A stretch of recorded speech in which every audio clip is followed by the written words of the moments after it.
How to reset your Instagram feed. In this video, you will learn how to reset the Instagram algorithm. The Instagram algorithm decides what content you see in your feed, and sometimes it shows posts that don't interest you. First things first, open up the Instagram app on your mobile device. Next, tap on your profile picture icon located at the bottom right corner of the screen. Once you're on your profile, tap on the three horizontal lines in the top right corner of the screen.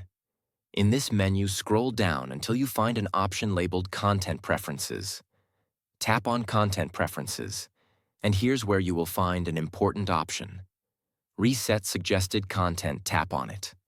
A message will appear explaining how Instagram suggests posts, reels, and other types of content based on factors like who you follow and what activities you've engaged in. Tap Next. Also worth mentioning is that this reset doesn't delete any of your data. Now comes an essential part. Tap Reset Suggested Content one more time for confirmation.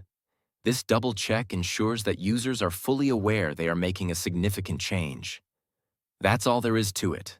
By following these simple steps, users can effectively reset their Instagram algorithm and start seeing fresh new recommendations.